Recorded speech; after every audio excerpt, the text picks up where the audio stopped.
There will be time for you to read the instructions and questions, and you will have a chance to check your work. All the recordings will be played once only. The test is in 4 parts. At the end of the test, you will be given 10 minutes to transfer your answers to the answer sheet. Now turn to Part 1. Part 1. You will hear a man phoning to find out about some children's engineering workshops. First, you have some time to look at questions 1 to 3.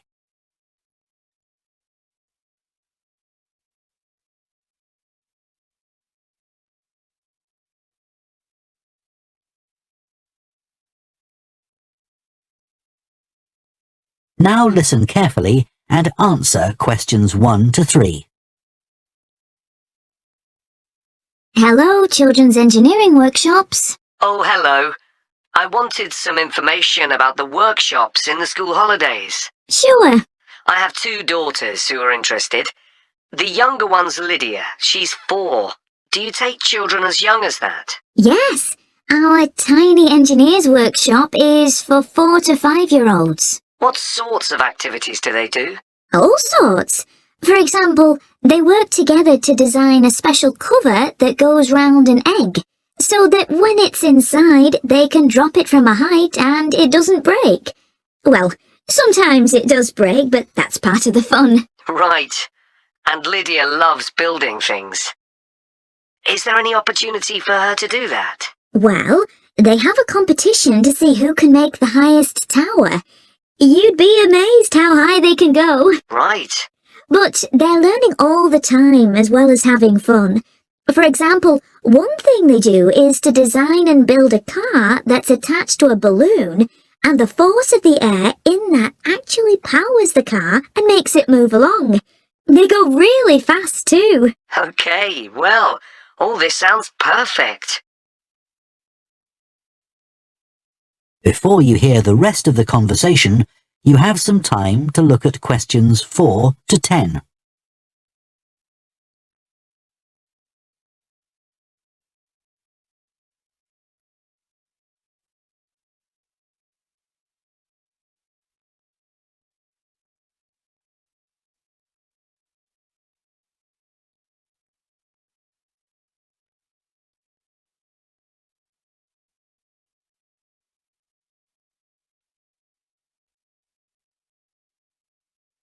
Now listen and answer questions 4 to 10. Now, Carly, that's my older daughter, has just had her 7th birthday. So presumably she'd be in a different group. Yes, she'd be in the Junior Engineers. That's for children from 6 to 8. And do they do the same sorts of activities? Some are the same, but a bit more advanced. So they work out how to build model vehicles, things like cars and trucks, but also how to construct animals using the same sorts of material and technique. And then they learn how they can program them and make them move. So they learn a bit of coding? They do. They pick it up really quickly. We're there to help if they need it, but they learn from one another too. Right. And do they have competitions too? Yes. With the Junior Engineers, it's to use recycled materials like card and wood to build a bridge. And the longest one gets a prize. That sounds fun. I wouldn't mind doing that myself. Then they have something a bit different, which is to think up an idea for a 5-minute movie and then film it, using special animation software. You'd be amazed what they come up with. And of course, that's something they can put on their phone and take home to show all their friends. Exactly.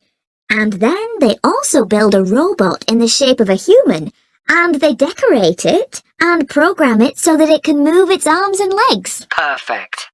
So, is it the same price as the Tiny Engineers? It's just a bit more, £50 for the 5 weeks. And are the classes on a Monday too? They used to be, but we found it didn't give our staff enough time to clear up after the first workshop, so we moved them to Wednesdays. The classes are held in the morning from 10 to 11. Okay, that's better for me, actually. And what about the location? Where exactly are the workshops held? They're in Building 10A. There's a big sign on the door. You can't miss it. And that's in Fradston Industrial Estate. Sorry? Fradston. That's F-R-A-D-S-T-O-N-E.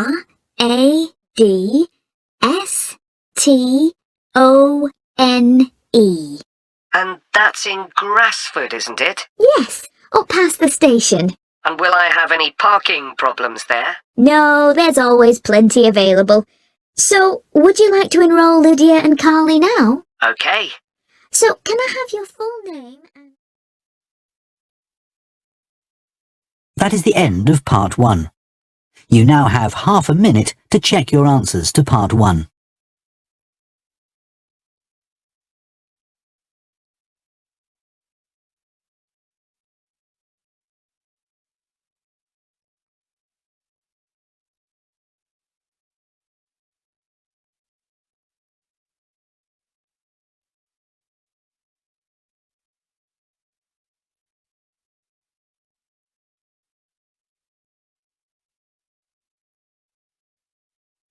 Part 2. You will hear the managing director of a company called Stevenson's welcoming a group of work experience students. First, you have some time to look at questions 11 to 14.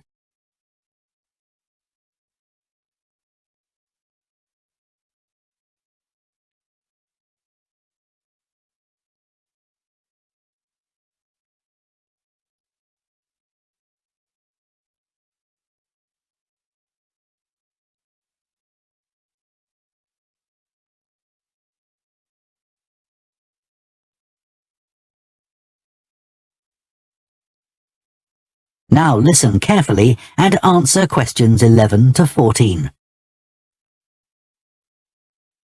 Good morning everyone and welcome to Stevenson's, one of the country's major manufacturers of metal goods.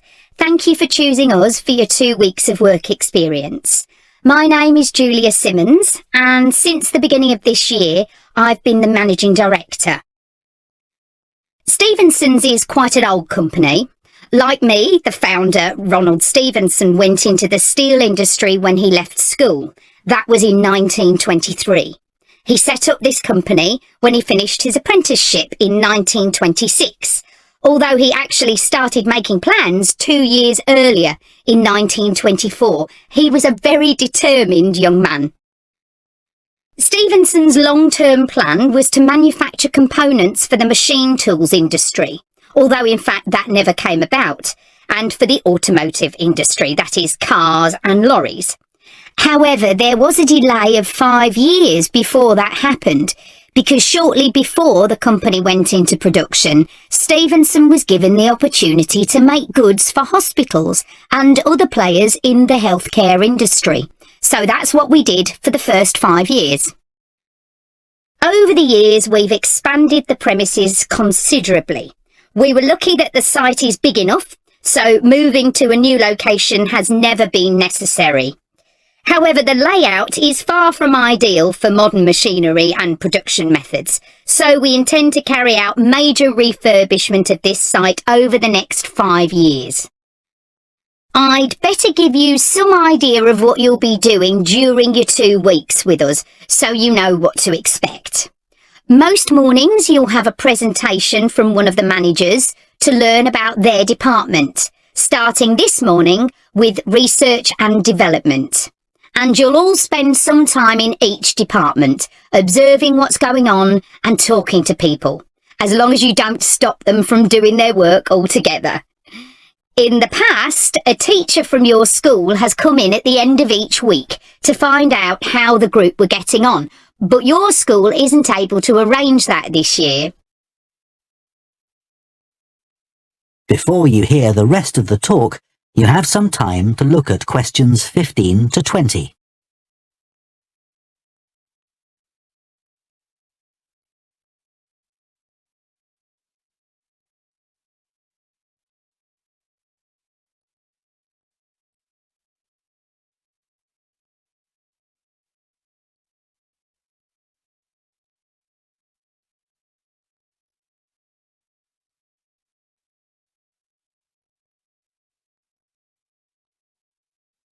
Now listen and answer questions 15 to 20. OK, now I'll briefly help you to orientate yourselves around the site. As you can see, we're in the reception area, which we try to make attractive and welcoming to visitors. There's a corridor running left from here, and if you go along that, the door facing you at the end is the entrance to the coffee room. This looks out onto the main road on one side and some trees on the other, and that'll be where you meet each morning. The factory is the very big room on the far side of the site. Next to it is the warehouse, which can be accessed by lorries going up the road to the turning area at the end. You can get to the warehouse by crossing to the far side of the courtyard, and then the door is on your right. Somewhere you'll be keen to find is the staff canteen. This is right next to reception. I can confidently say that the food's very good, but the view isn't. The windows on one side look onto a corridor and courtyard, which aren't very attractive at all, and on the other onto the access road, which isn't much better. You'll be using the meeting room quite often, and you'll find it by walking along the corridor to the left of the courtyard and continuing along it to the end. The meeting room is the last one on the right, and I'm afraid there's no natural daylight in the room. Then you'll need to know where some of the offices are. The Human Resources Department is at the front of this building. So you head to the left along the corridor from reception, and it's the second room you come to. It looks out onto the main road. And finally, the boardroom, where you'll be meeting sometimes. That has quite a pleasant view, as it looks out onto the trees. Go along the corridor past the courtyard, right to the end. The boardroom is on the left, next to the factory. OK, now, are there any questions before we move? That is the end of part 2. You now have half a minute to check your answers to part 2.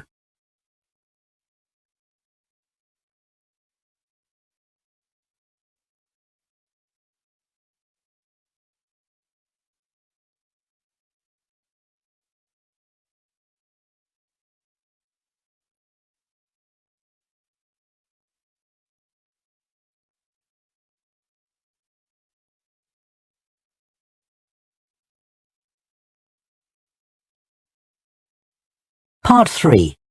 You will hear 2 students called Jess and Tom discussing their art projects. First, you have some time to look at questions 21 to 24.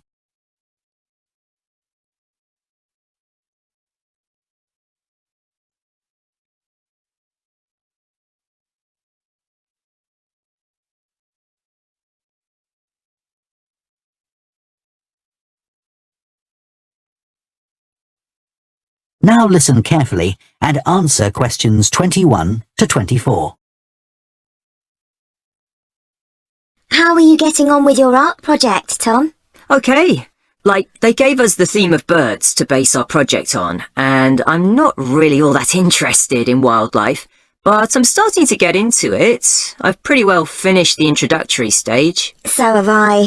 When they gave us all those handouts with details of books and websites to look at, I was really put off. But the more I read, the more interested I got. Me too. I found I could research so many different aspects of birds in art. Colour, movement, texture. So I was looking forward to the bird park visit.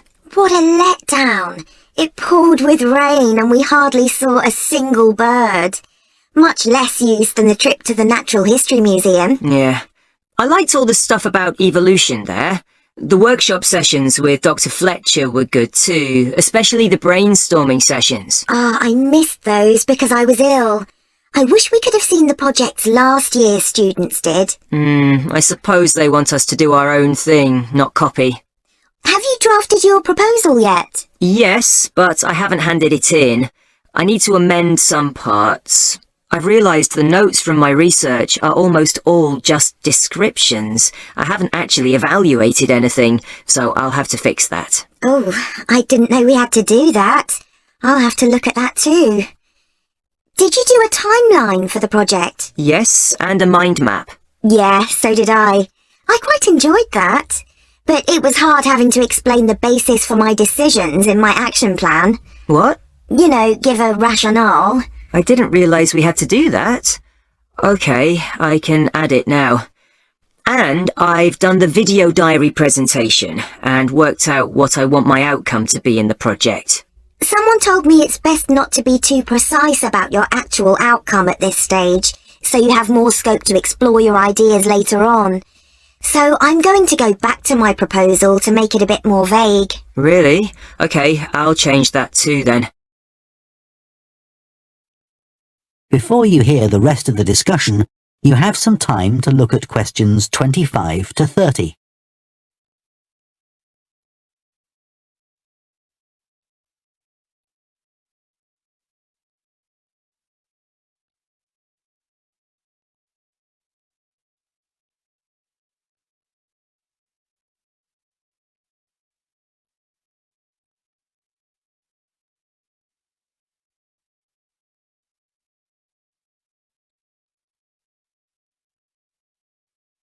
Now listen and answer questions 25 to 30.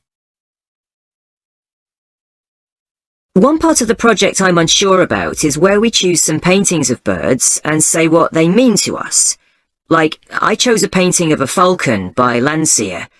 I like it because the bird's standing there with his head turned to one side, but he seems to be staring straight at you. But I can't just say it's a bit scary, can I? You could talk about the possible danger suggested by the bird's look. Oh, okay. There's a picture of a fishhawk by Audubon I like. It's swooping over the water with a fish in its talons, and with great black wings which take up most of the picture. So you could discuss it in relation to predators and food chains? Well, actually, I think I'll concentrate on the impression of rapid motion it gives. Right. Do you know that picture of a kingfisher by Van Gogh? It's perching on a reed growing near a stream. Yes, it's got these beautiful blue and red and black shades. I've actually chosen it because I saw a real kingfisher once when I was little. I was out walking with my grandfather, and I've never forgotten it. Oh, so we can use a personal link? Sure. Okay. There's a portrait called William Wells. I can't remember the artist, but it's a middle-aged man who's just shot a bird. And his expression and the way he's holding the bird in his hand suggests he's not sure about what he's done. To me, it's about how ambiguous people are in the way they exploit the natural world. Interesting. There's Gauguin's picture via a Matty. He did it in Tahiti. It's a woman with a white bird behind her that is eating a lizard. And what I'm interested in is what idea this bird refers to. Apparently, it's a reference to the never-ending cycle of existence. Wow. I chose a portrait of a little boy, Giovanni de' Medici. He's holding a tiny bird in one fist.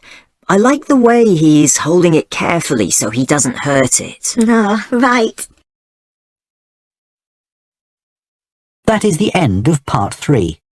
You now have half a minute to check your answers to part 3.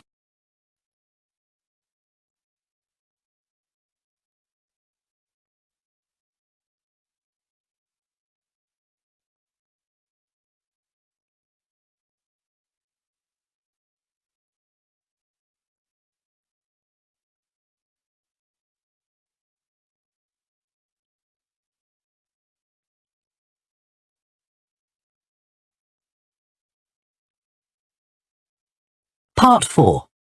You will hear a professor of philosophy giving a talk on the ancient philosophy of Stoicism.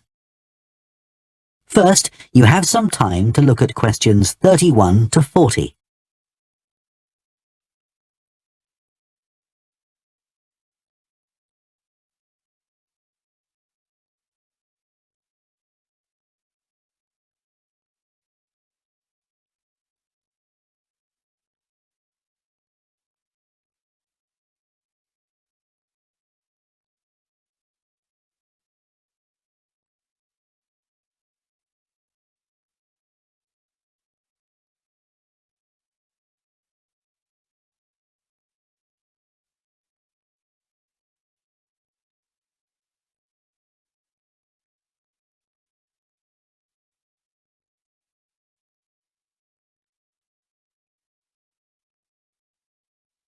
Now listen carefully and answer questions 31 to 40.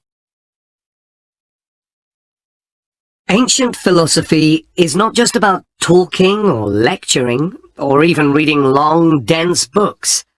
In fact, it is something people have used throughout history to solve their problems and to achieve their greatest triumphs.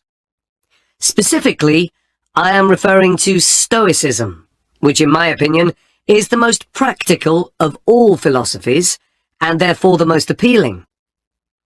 Stoicism was founded in ancient Greece by Zeno of Citium in the early 3rd century BC, but was practiced by the likes of Epictetus, Cato, Seneca, and Marcus Aurelius. Amazingly, we still have access to these ideas, despite the fact that the most famous Stoics never wrote anything down for publication. Cato definitely didn't. Marcus Aurelius never intended his meditations to be anything but personal. Seneca's letters were, well, letters, and Epictetus's thoughts come to us by way of a note-taking student. Stoic principles were based on the idea that its followers could have an unshakable happiness in this life, and the key to achieving this was virtue. The road to virtue, in turn, lay in understanding that destructive emotions like anger and jealousy are under our conscious control. They don't have to control us, because we can learn to control them. In the words of Epictetus, external events I cannot control, but the choices I make with regard to them I do control. The modern-day philosopher and writer Nassim Nicholas Taleb defines a Stoic as someone who has a different perspective on experiences which most of us would see as wholly negative. A Stoic transforms fear into caution, pain into transformation, mistakes into initiation, and desire into undertaking. Using this definition as a model, we can see that throughout the centuries, Stoicism has been practiced in more recent history by kings, presidents, artists, writers, and entrepreneurs. The founding fathers of the United States were inspired by the philosophy. George Washington was introduced to Stoicism by his neighbours at age 17, and later put on a play based on the life of Cato to inspire his men. Thomas Jefferson kept a copy of Seneca beside his bed. Writers and artists have also been inspired by the Stoics. Eugene Delacroix, the renowned French Romantic artist, known best for his painting Liberty Leading the People, was an ardent Stoic, referring to it as his consoling religion. The economist Adam Smith's theories on capitalism were significantly influenced by the Stoicism that he studied as a schoolboy, under a teacher who had translated Marcus Aurelius's works. Today's political leaders are no different, with many finding their inspiration from the ancient texts. Former US President Bill Clinton rereads Marcus Aurelius every single year, and many have compared former President Obama's calm leadership style to that of Cato. Wen Jiabao, the former Prime Minister of China, claims that Meditations is one of 2 books he travels with, and that he has read it more than 100 times over the course of his life. Stoicism had a profound influence on Albert Ellis, who invented cognitive behavior therapy, which is used to help people manage their problems by changing the way that they think and behave. It's most commonly used to treat depression. The idea is that we can take control of our lives by challenging the irrational beliefs that create our faulty thinking, symptoms, and behaviors by using logic instead. Stoicism has also become popular in the world of business. Stoic principles can build the resilience and state of mind required to overcome setbacks, because Stoics teach turning obstacles into opportunity, a lesson every business entrepreneur needs to learn. I would argue that studying Stoicism is as relevant today as it was 2,000 years ago, thanks to its brilliant insights into how to lead a good life. At the very root of the thinking, there is a very simple way of living. Control what you can and accept what you can't. This is not as easy as it sounds and will require considerable practice. It can take a lifetime to master. The Stoics also believed the most important foundation for a good and happy life is not money, fame, power, or pleasure, but having a disciplined and principled character, something which seems to resonate with many people today. That is the end of part 4. You now have 1 minute to check your answers to part 4.